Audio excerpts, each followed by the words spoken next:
Hello everyone, welcome to all of you.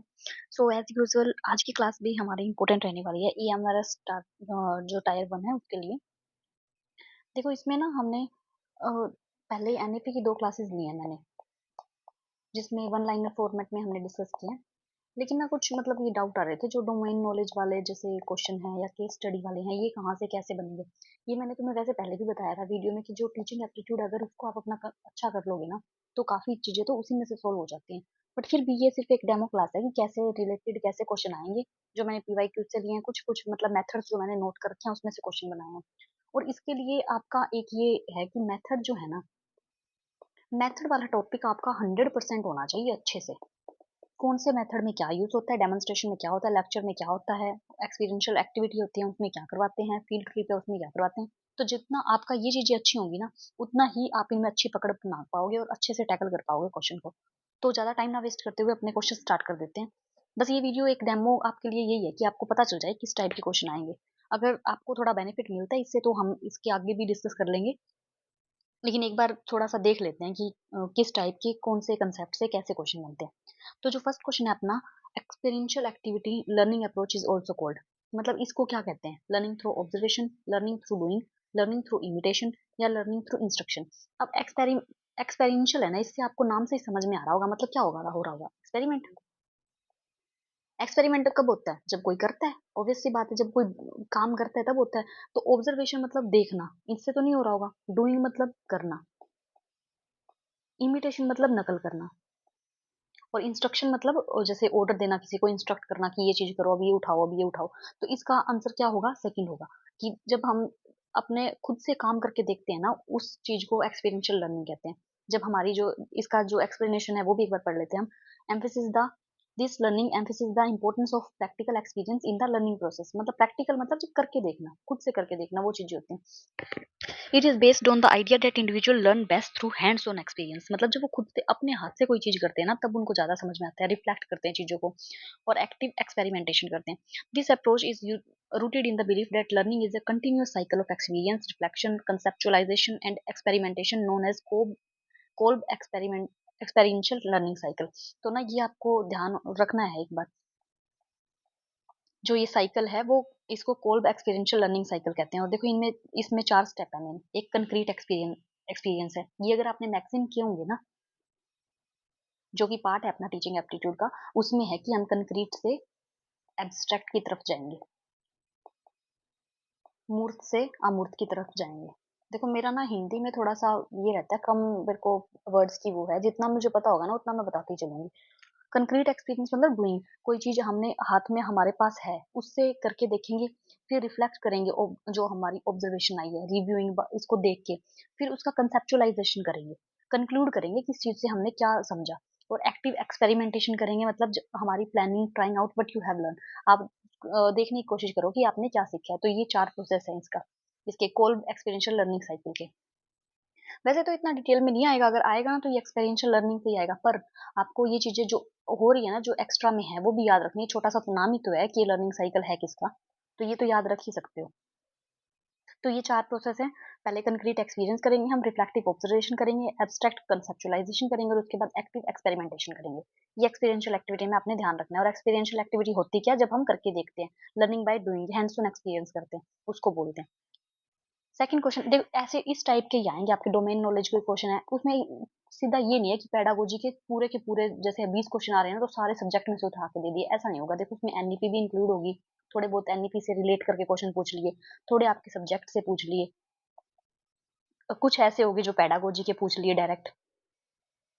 तो ये आपने हर सब्जेक्ट के अपने अपने अब मेरा जो साइंस का बैकग्राउंड है, तो देखो जिसका जो सब्जेक्ट रहता है ना वो उसको अच्छे से समझा पाता है। अब इसमें मैं बीच में कंप्यूटर साइंस के कर दूं, कर तो मैं वो भी लूंगी, मेरे को ये दिक्कत नहीं है कि मैं, क्योंकि ऐसा कुछ कंसेप्ट उसमें ना डिटेल में नहीं पूछा होता। लेकिन जो अपना जो सब्जेक्ट अच्छे से समझा सकते हैं ना, वो हम हर किसी का थोड़ी ना उसमें हमारी कमांड होती है। तो मेन जो क्वेश्चन है ना, आप इसी के साइंस के ही लेके चलेंगे। और ये तो आपको सबको पता। अब जैसे ये क्वेश्चन है, a teacher has to teach structure of a flower, तो ये किसी को इतना थोड़ी डिटेल में जानने की जरूरत है, ये हर कोई कर सकता है क्वेश्चन। ये क्लास सेवंथ के लिए है। तो मोस्ट अप्रोप्रिएट जो मेथड है, जो साइंस टीचर यूज करेगा इसके लिए, ऐसे टाइप के क्वेश्चन बने कि आपका कौन सा मेथड करोगे। इसीलिए मैंने पहले ही तुम्हें बताया कि मेथड वाला टॉपिक है ना, इस पे अपनी 100% कमांड बना लो। लेक्चर मेथड है, प्रॉब्लम सॉल्विंग मेथड है, डेमोन्स्ट्रेशन मेथड है या इवैल्यूएशन अप्रोच मेथड है। लेक्चर मेथड मतलब सीधा बता दिया, स्ट्रक्चर होती है फ्लावर की, उसमें सेपल्स होते हैं, पेटल्स होते हैं, वेनोशियम होते हैं, एंड्रोशियम होता है, ये चीजें होती हैं। या प्रॉब्लम, इसमें प्रॉब्लम क्या सोल्व करेगा, स्ट्रक्चर ऑफ अ फ्लावर ही तो बताना है। या डेमोन्स्ट्रेशन, डेमोन्स्ट्रेशन मतलब दिखाना, कोई चीज उसके सामने लेके आना, पेश करना, उसको कहते हैं डेमोन्स्ट्रेशन मेथड। तो इसका आंसर कौन सा हो जाएगा, डेमोन्स्ट्रेशन मेथड। जैसे अब इसमें हम देख लेते हैं, डेमोन्स्ट्रेशन मेथड है is the most appropriate for several reason. क्या कारण है इसका कि अच्छा मेथड मानते हैं इसको। एक तो विजुअल लर्निंग होती है इसमें, हम देखते हैं जैसे फ्लावर ले आया टीचर क्लास में, वो बच्चे देखेंगे, उनका जो इंटरेस्ट है वो जनरेट होगा कि क्या करवाने वाले हैं, क्या क्या हमें बताएंगे। This method involve showing students how something is done और works using real objects, model और चार्ट्स। ये चीजें देख के यार तो रियल का ऑब्जेक्ट ही ले आए या चार्ट ले आए कोई या मॉडल ले आए। A teacher can use an actual flower to show, explain the different parts such as sepals, petals, stamens and pistils. जब ये जो साइंस के बच्चे हैं ना, उनको अच्छे से पता होगा सेपल पेटल ये चीजें होती क्या है। तो ये चीजें अलग अलग, जो कलर्ड पार्ट होता है वो पेटल होता है, तो वो बताएंगे उसको कि ये कलर्ड पार्ट है ना, ये पेटल है, और जो ग्रीन वाला पार्ट है ना वो सेपल है। तो अब आप ऐसे ही एज्यूम करवा दोगे उनको दिमाग में, उनके बताओ भाई ये जो कलर पार्ट होता है ये पेटल होता है, बिना दिखाए, तो उनको इतना अंडरस्टैंडिंग उनकी डेवलप नहीं होगी जितनी की वो विजुअल लर्निंग उसको देख के समझेंगे। फिर है active engagement. It create interest and engagement by appealing to multiple sense organ. देख रहे हैं, सुन रहे हैं, मल्टीपल सेंस ऑर्गन उनके यूज हो रहे हैं। जितने ज्यादा सेंस ऑर्गन यूज होंगे ना, उनकी लर्निंग उतनी ही बेस्ट बनेगी। Making complex topics easier to understand than simply lecturing about them. Simple lecture बोलते जाओ, ये चीज ऐसी होती है, ये चीज ऐसी होती है, इसके बजाय आप कोई चीज आप पढ़ा रहे हो जो आपके पास अवेलेबल है, आप उसको लेके जाओ, उसको दिखाओ, ताकि वो एंगेज हो स्टूडेंट उसमें। तो ये पॉइंट भी है इसका कि एक्टिवली एंगेज होते हैं स्टूडेंट। कंक्रीट टू एब्स्ट्रैक्ट, अब ये मैगजीन वाला वही पॉइंट आ गया। मतलब कंक्रीट जो हमारे पास है, जो हम पेश कर सकते हैं, जो हम दिखा सकते हैं, जो हम ऑब्जर्व करवा सकते हैं। Where student first observe the tangible, tangible मतलब जो जिसको छू सकें हम, रियल लाइफ ऑब्जेक्ट जैसे flower, before learning the abstract scientific principle. इससे उनको जो साइंटिफिक प्रिंसिपल्स हैं उनको समझाने से पहले हमें उनको रियल लाइफ ऑब्जेक्ट दिखाना पड़ेगा। जैसे फ्लावर के बारे में मान लो हम पोलिनेशन जो प्रोसेस है ना वो सिखाना चाहते हैं उन्हें, तो इससे पहले कि हम उसे फ्लावर दिखाएं कि ये पिस्टिल होता है और ये स्टेमन होते हैं, इसके ये पार्ट होते हैं, जब पोलिनेशन मतलब पोलन ग्रेन्स का ट्रांसफर होता है तो ये ऑर्गन्स यूज होते हैं। तो ये इसके डेमोन्स्ट्रेशन मेथड के कुछ यूजफुल थी कि किस कारण से इसको यूज करते हैं।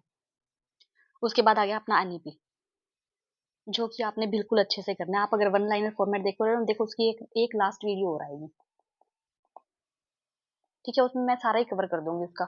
जो भी रह ना आपका, अगर ज्यादा बड़ी होगी तो मैं दो और ले आऊंगी, मतलब एक को रहने देंगे, दो कर लेंगे। लेकिन आप उन 4 वीडियो को या 3 या 4 जितने भी होते हैं ना वीडियो देख लोगे तो आपका एनईपी में कुछ भी नहीं बचेगा उसके बाद। अब ये जो हम ये क्वेश्चन आया, ये हमने किया हुआ है कि एनईपी 2020 किस पे फोकस करती है, फॉर्मेटिव असेसमेंट पे, समेटिव असेसमेंट पे, कंप्रीहेंसिव असेसमेंट प्रोग्रेस कार्ड पे, या 360 डिग्री। इसका तो किसी को ना भी पता होना तो भी वो लगा देगा भाई 360। हम हमेशा बात करते हैं कि होलिस्टिक डेवलपमेंट देखनी है हमने, होलिस्टिक प्रोग्रेस कार्ड बनाने हैं हमने। तो एनईपी 360 डिग्री मतलब हर एस्पेक्ट को हमने इन्वॉल्व करना है, चाहे वो इमोशनली हो, चाहे वो फिजिकली हो, चाहे वो मेंटली हो, कैसे भी हो, हर चीज हमने इंक्लूड करनी है उसमें। इसकी भी डिटेल थोड़ी, वैसे तो देखो इन क्वेश्चंस में ना डिटेल की जरूरत नहीं है, पर फिर भी मुझे लगा तुम्हारी थोड़ी सी अंडरस्टैंडिंग और अच्छी खासी डेवलप हो जाए, इसलिए मैंने थोड़ी थोड़ी ऐड कर दी है। तो इसको भी साथ में देखते चलना कि NEP 2020 recommends replacing traditional report card. जैसे हमारे टाइम पे आते हैं ना, एक्सीलेंट है, वेरी गुड दे देते, वेरी वेरी गुड दे देते थे, स्टार दे देते, एक्सीडेंट दे देते, उसकी बजाय आप क्या करो, 360 डिग्री मल्टी डायमेंशनल, मतलब जो हर डायमेंशन में, इधर भी इधर भी इधर भी इधर भी इधर भी, मतलब सभी चीजें देखिए बच्चे की। Or holistic progress card. This new approach aims to provide a comprehensive evaluation of a student's development across various domains: cognitive, affective, socio-emotional, psychomotor skills. हर किसी चीज में दिखाए। अब इसके रीजंस क्या है, फीचर्स क्या है होलिस्टिक के, मल्टी डायमेंशनल असेसमेंट है, मल्टीपल सोर्सेज ऑफ फीडबैक है, मतलब हर चीज में उन्हें पता चलता है। अब सिर्फ पेरेंट्स को ये नहीं पता चलेगा कि उनके मार्क्स कितने आ रहे हैं, उन्हें ये भी पता चलेगा कि कॉग्निटिवली अफेक्टिवली कितना उनका बच्चा जो है वो उसमें अच्छी कमांड है उसकी हर चीज में, किस कौन से एरिया में वो वीक है और कौन से एरिया में वो स्ट्रॉन्ग है। तो सारी चीजें उन्हें पता चलेंगी, teacher assessment, self assessment, peer assessment, input from parents, सब चीजें इन्वॉल्व होंगी इसमें। नेक्स्ट क्वेश्चन है हमारा परख का। ये परख का भी हमने जिक्र किया है उसमें एनईपी वाले में। इसकी आपने फुल फॉर्म अच्छे से याद रखनी है, जितनी भी फुल फॉर्म एनईपी में आ रही है ना सब आपने अच्छे से याद रखनी है कि परख का मतलब क्या काम है परख का इसमें एनईपी 2020 में। तो पहले तो परख की हम फुल फॉर्म ही देख लेते हैं। Performance assessment review and analysis of knowledge for holistic development. देखो हम जो असेसमेंट कर रहे हैं, रिव्यू करते हैं उनकी होलिस्टिक डेवलपमेंट को देखने के लिए, वो परख है। To transform the assessment pattern in India for student development. जो असेसमेंट का पैटर्न है ना, उसको ट्रांसफॉर्म करना। अब इन्होंने यही पूछा इसमें कि किसके लिए रिस्पॉन्सिबल है, जेई एग्जाम के लिए, टीचर अपॉइंटमेंट्स के लिए, creating a national assessment centre. अब इसके नाम में ही असेसमेंट आ रहा है, रिव्यूइंग यूनिवर्सिटी करिकुलम नहीं। तो इसका आंसर हो जाएगा ये। तुम एक बार क्वेश्चन का ध्यान रख लेना भी, जो मैंने आंसर टिक किए हैं वो सही है या नहीं। मेरे को इतना रहता नहीं है कि पता नहीं, मैं बाकी तुम्हें खुद से ही पता होना चाहिए कि किसका आंसर कौन सा आएगा। अदरवाइज कोई रह गया है ना, किसी में गलत टिक हो गया, मैं करना तो नहीं चाहती हूँ गलत, पर हो सकता है बाई चांस ऐसे इसमें टिक लगा दिया तो हो गया हो। तो उसका ध्यान रखना, तुम सुनते जाना ध्यान से। फिर अपना नेक्स्ट नेक्स्ट जो क्वेश्चन है वो है a major outcome of the science club. जो साइंस क्लब है ना, उसकी क्या आउटकम है। Creative and organisational capabilities developed, कि क्रिएटिव एबिलिटी डेवलप होती है, या स्टूडेंट गेट फाइनेंशियल बेनिफिट, उनका बेनिफिट होता है, parents are benefited, teachers get advantages. तो कई क्वेश्चंस तो ना पेडागोजी में ऐसे आएंगे जिनका तुम्हें ध्यान रखना है, जो आप देखते ही समझ जाओगे इसका आंसर ये आएगा। और कई क्वेश्चन ऐसे भी आएंगे जिसमें आप कंफ्यूज हो जाओगे, कि आपको ऐसे लगेगा ये तो चारों ही ठीक लग रहे हैं। तो उनमें आपने बस थोड़ा सा अपना माइंड को एक्टिव करना है अच्छे से, और फिर देखना है कि कौन सा मोस्ट अप्रोप्रिएट है। ऐसे क्वेश्चन भी मैं आपको आगे दिखाऊंगी। जैसे ये क्वेश्चन है, इसमें आपके देखते ही समझोगे कहाँ से फाइनेंशियल बेनिफिट मिलेगा। भाई वो साइंस क्लब में जाएंगे तो उनका बेनिफिट क्या हो जाएगा, पेरेंट्स का क्या बेनिफिट होगा, और टीचर को क्या एडवांटेज मिलेगी इसमें। सीधी सी बात है ना, creative and organisational capability develop होगी। इसका हम देख भी लेते हैं ऑब्जेक्टिव्स। जब भी हम किसी साइंस क्लब में लेके जाते हैं, जिसमें उनको सभी चीजें देखने के लिए मिल रही है, म्यूजियम में लेके सपोज किसी में, तो उनको देखने को मिल रही है चीजें, इंटरेस्ट बिल्ड होता है उनका कि आज हम यहाँ जाएंगे, ये चीज देखेंगे, इनका एक्सपीरियंस करेंगे नई चीजों का। तो to develop a general interest in science, interest पैदा होता है उनका साइंटिफिक हॉबीज में, उनका इंटरेस्ट पैदा हो। To develop habits of exploration, ताकि बच्चे एक्सप्लोर करें कि अच्छा ये चीजें भी होती थी, ये चीज ऐसे है, कोई अपरेटस है, कोई ऐसी चीज है जो उन्होंने ना देखी हो। और to encourage individual in group activities में बात करेंगे, क्योंकि जितना स्टूडेंट स्टूडेंट से बात कर सकते हैं ना, उतना वो स्टूडेंट अपने टीचर से नहीं कर सकता। ग्रुप एक्टिविटीज इन्वॉल्व होंगी उसमें। To stimulate active participation and initiative among students in learning process, participate करेंगे वो। To keep the students in touch with the recent advances in science, उन्हें पता लगे कि हाँ साइंस में ये एडवांसमेंट आ रही है, ये टेक्नोलॉजी नहीं आ रही है। तो ये सारे ऑब्जेक्टिव्स हैं साइंस क्लब के। तो इसका आंसर हम डिस्कस कर चुके हैं कि क्रिएटिव ऑर्गेनाइजेशनल कैपेबिलिटी उनकी डेवलप होती है। उसके बाद हम नेक्स्ट देख लेते हैं अपना क्वेश्चन, जो ये है, which of the following would be the most appropriate strategy to introduce the concept of force. अब देखो, चाहे तुम साइंस के हो चाहे तुम साइंस के ना हो, तुम्हें पता है फोर्स क्या होता है, धक्का लगाना, पुश करना है, पुल करना, उसको साइंस कहते हैं। तो अब तुम्हें कौन सी ऐसी स्ट्रेटेजी है जो बेस्ट है कि तुम ये कंसेप्ट पढ़ाने जा रहे हो फोर्स का 6th क्लास को, तो कौन सा आप मेथड लेके चलोगे। इसमें फर्स्ट है, define force as a quantity with both magnitude and direction. सीधा ये बता दो कि F इक्वल टू एम में होता है। ठीक है, इनका बोथ का इनका मैग्नीट्यूड भी होता है और डायरेक्शन भी होती है। Explain the relationship between force and acceleration, force और एक्सेलरेशन के बीच में वो बता दो रिलेशनशिप। डेमोन्स्ट्रेट करो कि every action has equal and opposite reaction, ये डेमोन्स्ट्रेट करो। अब देखो ये तो दोनों पॉइंट तो तुम इजीली कट कर दोगे कि नहीं भैया ऐसी चीजें नहीं करेंगे हम। अब ये डेमोन्स्ट्रेट देख के तुम सोचोगे डेमोन्स्ट्रेशन मेथड अच्छा होता है, लेकिन पहले पढ़ो कि एवरी एक्शन, ये न्यूटन का थर्ड लॉ है, जिसको ना पता छोड़ो, तुम्हें पता है चाहे नहीं पता, लेकिन न्यूटन का लॉ है ये। Engage students in various push and pull activities, आप उनको एंगेज करो। इन दोनों में से तुम्हें बेटर कौन सा लग रहा है, ऑब्वियसली यही लग रहा है जिसमें तुम एंगेज करोगे या जिसमें तुम दिखाओगे चीजों को। दिखाना भी एक अच्छा तरीका है, हम पहले भी डिस्कस करके आ चुके हैं, लेकिन आपने ध्यान रखना है आप कंसेप्ट कौन सा ले रहे हो। जिसमें आप एंगेज कर सकते हो उसमें आप एंगेज करोगे। जैसे आपने कोई चेयर वहां पे रख दी क्लास में, अब आप कहोगे कि इसको धक्का लगाओ, पुश करो इसको, या कोई ऐसी चीज है जिसको पुल करो आप अपनी तरफ। तो ये चीजें ज्यादा है ना, उनका दिमाग लगेगा कि कैसे हमने क्या किया, फोर्स कहाँ पे लगा, किस डायरेक्शन में हमने लगाया, और उसी डायरेक्शन में चीज मूव कर रही है। तो बेस्ट मेथड यही है इसका। तो आपने अपने क्वेश्चंस को देख के, नो मैटर व्हाट, कि आपने डेमोन्स्ट्रेशन मेथड पढ़ा है कि हाँ अच्छा है, ऐसे नहीं आंख बंद करके लगा दोगे हमने तो अभी पढ़ा था डेमोन्स्ट्रेशन मेथड अच्छा है, भाई भाई ये देख तो लो कि वो पूछ क्या रहा है अगला। तो उस हिसाब से आपने करनी है क्वेश्चन अटेम्प्ट करनी है। उसके बाद अपना नेक्स्ट क्वेश्चन है, इसमें यही बता रखा है देखो ऑप्शन के बारे में, कि ये जो फोर्थ ऑप्शन है इसमें एक्टिविटी बेस्ड है, एक्टिविटी करवा रहे हैं हम। और 1 2 ये जो पहले वाले हैं, इनमें जो मोर एडवांस्ड है, जब इनको समझ में आ जाएगा ना फोर्स ये होता है, फोर्स चीज है पुश या पुल। उसके बाद आगे चलो, तुम क्या फिजिकल टू एम में होता है, उसके बाद बताओ इन दोनों में क्या रिलेशनशिप होता है, उसके बाद में बताओ कि every action has similar reaction. ये चीजें बाद की बात है ना, पहले सिखाओ, बेसिक तो सिखाओ उनको। नेक्स्ट क्वेश्चन है हमारा, a teacher gives the student concave and convex lens. अब तुम ये ना कह देना कोई बिना साइंस वाला देख रहा हो कि सारे साइंस के ही भर दिए इसमें। सिंपल से, अभी फोर्स वाला था, देखो बिल्कुल सिंपल क्वेश्चन है, तुम्हें देख के समझ में आ गया। मैं नेक्स्ट क्लास में अगर ठीक लगा ना तुम्हें कि हाँ ये ठीक लग रहे हैं हमें क्वेश्चन, ये ऐसे टाइप के क्वेश्चन हमने देखने हैं, तो हम नेक्स्ट में और भी सोशल स्टडीज के हो गए, जैसे कंप्यूटर साइंस के हो, क्योंकि मैंने वो भी करके देखे थे, मेरे को तो इतनी कोई दिक्कत आई नहीं उसमें। लेकिन मेरे को ये था कि ये कंसेप्ट थोड़ा सा ना अच्छे से सभी कर लेंगे, इसलिए मैंने ये इंक्लूड किए थे। And ask them to observe the difference between them by keeping the at different distances, which type of teaching method is the teacher applying. मतलब उसने ना उनको कनकेव और कन्वेक्स लेंस दिखा दिए। अब उसने कहा है कि डिफरेंस बताओ इन दोनों में, तो वो क्या यूज कर रहे हैं, इंटरेक्टिव मेथड यूज कर रहे हैं, सिमुलेशन कर रहे हैं, प्रोजेक्ट कर रहे हैं, टीम टीचिंग कर रहे हैं। अब तुम देख के बता दो, देखो तुम्हें अगर इन मेथड्स का पता नहीं है ना, तो ये क्वेश्चन है तुम्हारे लिए मुश्किल। बाकी इतना मुश्किल भी नहीं है, इंटरेक्शन कर रहे हैं वो, ऑब्वियसली इंटरेक्शन कर रहा है स्टूडेंट्स के साथ, उन्हें देखने को कह रहे हैं, स्टूडेंट्स आपस में इंटरेक्शन कर रहे हैं, स्टूडेंट्स देख रहे हैं चीजों को, तो इंटरेक्शन मेथड होगा इसका आंसर। प्रोजेक्ट मेथड में तो खुद वो प्रोजेक्ट करते हैं, कोई टीम टीचिंग में मतलब ग्रुप बना दिया अपने बच्चों के, तो ऐसा तो कुछ नहीं है इसमें। तो इसमें हमारा आंसर आएगा interactive method. This method involves, इस मेथड में होता क्या है, students being active participant rather than passive recipient of it. ऐसा नहीं है कि स्टूडेंट सिर्फ सुने ही जा रहे हैं, भाई कनकेव लेंस ये होता है, यहाँ पे यूज होता है, कन्वेक्स लेंस ये होता है, ये यहाँ पे यूज होता है, इसके बजाय कि वो एक्टिव पार्टिसिपेंट बन रहे हैं इसमें। It promotes collaboration, critical thinking, problem solving, the hands on observation of lenses fits the description. जब वो एक्सपीरियंस करेंगे ना किसी चीज को, तो उनका ज्यादा, उनकी अंडरस्टैंडिंग ज्यादा डेवलप होगी। अब सिमुलेशन मेथड क्या है, this method uses a controlled artificial environment to mimic real life scenarios, often used for training. Training के लिए जैसे ज्यादातर इन चीजों को यूज करते हैं। While the activity could be part of large simulation simulated environment, the core action described is direct hands on experiment.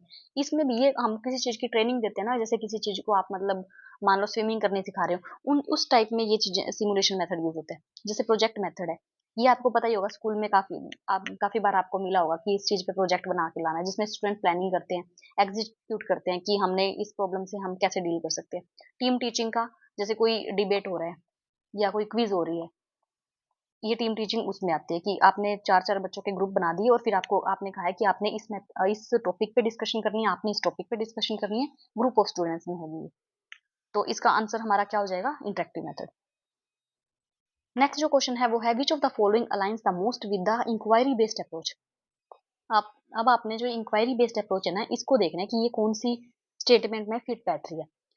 Student carrying out the activities as prescribed in the textbook. Students कुछ activity कर रहे हैं, मान लो कि उन्होंने science में acid basis and salt की कोई दे रखी है एक्टिविटी, वो परफॉर्म कर रहे हैं वो। Students sitting in groups and planning and investigation together. Group में बैठे हैं स्टूडेंट्स और कोई इन्वेस्टिगेशन अपनी प्लान कर रहे हैं। Teacher demonstrating the various scientific principle through toys. Teacher demonstrate कर रहा है कुछ प्रिंसिपल्स को। Teacher assigning innovative activities as homework to student. Student को कुछ होमवर्क दे रहे हैं। तो देखो अभी ये क्वेश्चन है, इसमें एक बार के लिए आप ऐसा हो सकता है, कौन सा हो सकता है, ये वाला भी हो सकता है कि वो एक्टिविटीज कर रहे हैं क्योंकि एंगेज हो रहे हैं उसमें, इन्वेस्टिगेशन वाला ये भी हो सकता है, और स्टूडेंट ये डेमोन्स्ट्रेट कर रहा है, तो हमने ये भी पढ़ा था कि ये भी अच्छा तरीका है। लेकिन वही बात फिर से कि आपने द बेस्ट के साथ जाना है, जो आपको बेस्ट लगेगा। अब ये देखो, ये ग्रुप्स में बैठे हैं और ये इन्वेस्टिग कुछ प्लान कर रहे हैं, सभी अपना अपना इंक्वायरी, सभी अपने अपना दिमाग लगा रहे हैं, अपनी अपनी माइंड लगा रहे हैं कि किस चीज में कैसे हम प्रोसीड कर सकते हैं आगे। तो ये बेस्ट ऑप्शन होगा, बजाय इसके कि वो एक्टिविटीज कर रहे हैं, कोई बुक में दे रखी है, सीधा उसको ट्रेडिशनल मेथड हो गया है, तो कि ये एक्टिविटीज तो चलती हैं हमेशा से, जो बुक में मेथड दिए हुए हैं वो तो परफॉर्म करेंगे ही ना, एक्टिविटीज दी हैं। या फिर टीचर को डेमोन्स्ट्रेट करके दिखा रहा है, या फिर कुछ होमवर्क दे रहे हैं उनको। उसके बाद हमारा ये क्वेश्चन हो गया, इसका आंसर अपना सेकंड आएगा। नेक्स्ट क्वेश्चन हम डिस्कस कर लेते हैं उसके बाद। A teacher uses simulation and models to explain complex scientific phenomena. कोई फिनोमिना के लिए उसने कोई मॉडल यूज किया। This approach primary benefit student by. इससे क्या होगा, reducing the need of for classroom management, providing a visual and interactive way to understand abstract concept, increasing the time spent on lecture, focusing solely on theoretical knowledge। देखो अगर आपने ना वो दिए हैं सीटेट वगैरह के एग्जाम, तो पॉजिटिव और नेगेटिव कुछ कीवर्ड्स होते हैं, जिसमें सिर्फ आ जाए, ओनली आ जाए, सोनली आ जाए, इनको हमेशा हम नेगेटिव में रखते हैं, तो ये तो हो गया खत्म अपना। थियोरटिकल नॉलेज थोड़े ना दे रहा है, एक तो वो बेचारा मॉडल लेके आया है, ऊपर से तुम कह रहे हो कि थियोरटिकल नॉलेज दे रहा है, ये तो होगा नहीं। अब मैनेजमेंट को कैसे रिड्यूस कर देगी ये चीज? जब कोई चीज वो दिखा रहा है, दिखाना चाह रहा है प्रोजेक्ट उनको, तो मैनेजमेंट का क्या इशू है इसमें? अब ये ऑप्शन देखो, provide a visual and interactive way. अब बच्चे देखेंगे तो इंटरेक्शन होगी उनकी, विजुअल है तो ये विजुअल एड में आ रही है, ताकि वो एब्स्ट्रैक्ट जो कंसेप्ट है ना उनको सीख सके। किसके थ्रू? कंक्रीट के थ्रू। तो ये जो ऑप्शन होगा हमारा, ये करेक्ट होगा। नेक्स्ट क्वेश्चन है अपना, a teacher should perform demonstration in science laboratory when. Teacher को कब डेमोन्स्ट्रेशन करना चाहिए? The experiment is sensitive and explosive, the apparatus is delicate, the apparatus is less in number, all of the above। देखो इसमें ये कह रहा है कि वैसे तो स्टूडेंट्स करते हैं एक्सपेरिमेंट, लेकिन इसमें कह रहा है कि टीचर को करना चाहिए कब? जब एक्सप्लोसिव हो, कुछ ऐसे रिएक्शन होते हैं जैसे एसिड वाले, जिसमें खतरा रहता है कि पता नहीं बच्चे क्या कर देंगे, तो उसमें एक्सप्लोसिव हो उस टाइम पे, या एपरेटस ऐसे हो जिसका टूटने का खतरा हो कि ये गिर जाएगा तो खराब हो जाएगा, टूट जाएगा, या फिर एपरेटस कम हो कि दो चार ही तो हैं वो भी ये तोड़ के जाते रहेंगे, तो ये ऑल ऑफ द अबव आएगा इसका। इस टाइम पे टीचर को परफॉर्म करना चाहिए demonstration. Which of the following, next question है हमारा, which of the following is the most appropriate strategy for teaching student to solve mathematical problems at upper primary level. अब आप पहुंच गए हो अपर प्राइमरी पे, उस टाइम पे मैथमेटिकल प्रॉब्लम्स को कैसे आप सॉल्व करवाओगे? Students should be provided experiential learning in context. Problem solving approach should be strictly discouraged. Only close-ended question. More stress should be given on the memorization of। अब ये memorization है, rote learning है, ये भी आपको पता होगा कि ये नेगेटिव है, तो इसको हमने नहीं लेना, इसको हमने नहीं लेना। ओनली है, इसको हमने नहीं लेना। शुड बी डिस्करेज, डिस्करेज किसी को भी नहीं करा, प्रॉब्लम सॉल्विंग को तो वैसे भी क्यों करेंगे भाई डिस्करेज हम, जहाँ पे यूज होगी उसको करेंगे। Student should be provided experiential learning in context, उनको learning by doing, hands on experience, ये चीजें दिखानी। जैसे आपने नेक्स्ट क्वेश्चन आएगा एक, इसमें मैथ का भी है, फ्रैक्शन वाला, शायद आपने कोई चैप्टर पढ़ा है तो उसको आप कैसे करोगे, उसके साथ उसमें उसके थ्रू हम डील करेंगे इसमें। नेक्स्ट है हमारा, what is the full form of ECC? सबको पता होगी, early childhood care and education. देखो इसमें आगे एक्सप्लेन भी कर रखा है कि ये किस लिए है, अर्ली चाइल्ड बनाया किस लिए है, ताकि इन कोऑपरेशन हो सके स्कूलिंग के साथ स्टूडेंट्स के लिए, प्ले बेस्ड एक्टिविटी हो सके, ट्रेंड एजुकेटर्स आ सके ईसीसी में, पेरेंट एंड कम्युनिटी एंगेजमेंट हो सके, और फिर अंडर प्रिविलेज जो चिल्ड्रन है ना उन पे फोकस हो सके। तो ये आपने फुल फॉर्म इसकी अच्छे से याद रखनी है। अब जिसने एनईपी की क्लास देखी है ना उनको ये पता होगा कि ईसीसी का जिक्र कौन से चैप्टर में, कौन से पार्ट में, पार्ट 1 में है, चैप्टर फर्स्ट में है, तो 2030 इसका टारगेट है। इसके अलावा भी कुछ हैं पॉइंट्स, उसमें सारे इंक्लूडेड हैं। नेक्स्ट है हमारा, एनईपी 2020 रिप्लेसेस विच अर्लियर एजुकेशन पॉलिसीज, ये भी हम डिस्कस करके आ चुके हैं, 1968, 1986, 2020। तो इसने किसको रिप्लेस किया है? 1986 वाली को, आफ्टर 34 ईयर्स। तो ये आ जाएगा नेशनल एजुकेशन पॉलिसी 1986, जिसमें टाइम लगाने की जरूरत नहीं है, उसमें टाइम नहीं लगाएंगे भैया हम। A teacher wants to teach about fractions, ये क्वेश्चन कह रही थी मैं आपको, तो मैथ का है, ये फ्रैक्शन सिखानी है, उसमें कौन सा मेथड बेस्ट है इसमें? by using concrete examples from surroundings, by telling them about numerator and denominator, by marking fraction on number line, ऐसे बना दो फ्रैक्शन उस पे, by writing fraction in the form of a by b where b is not zero, ये बता दो उनके b zero के इक्वल नहीं है। तो अब तुम खुद देख के समझो कि इसमें आप सीधा न्यूमरेटर क्या होता है, डिनोमिनेटर ये होता है, ये बताने लग जाओगे, या कुछ एग्जाम्पल लोगे आप, जिसमें जैसे आपने चौक ले लिया एक, उसमें आपने इसके 4 पार्ट कर दिए, फिर कि ये फर्स्ट पार्ट है, ये सेकंड है, ये थर्ड है, ये फोर्थ है, फिर आप एक पार्ट लेके कहोगे कि ये कौन सा, कितना पार्ट है इसका, 1/4 है, मतलब 4 में से हमने ये पार्ट निकाला इसका, तो 1/4 हो गया। कंक्रीट एग्जाम्पल होगी ना, ये तो हम पहले भी पढ़ के आ चुके हैं अभी, कि अगर आपके पास कंक्रीट एग्जाम्पल किसी चीज के हैं, किसी टॉपिक के हैं, तो आप उनको वो दिखाओगे, सीधा इसके कि बताने लग जो न्यूमरेटर ये होता है भाई, डिनोमिनेटर ये होता है भाई, जो ऊपर होता है वो न्यूमरेटर होता है, जो नीचे होता है वो डिनोमिनेटर होता है, यूनिट ये होती है वो होती है। इनमें नहीं फंसोगे, पहले उनको कंसेप्ट अच्छे से सिखाओगे ताकि उनका थोड़ा interest develop. Next and last question है हमारा, learning through actions, learning through experiences and learning through reflection on doing is also known as. अभी हम पढ़ के आए हैं, ब्रेनस्टॉर्मिंग है, कोऑपरेटिव है, एक्सपीरियंशियल है, कंसेप्ट मैपिंग है, तो कौन सी है? एक्सपीरियंशियल है।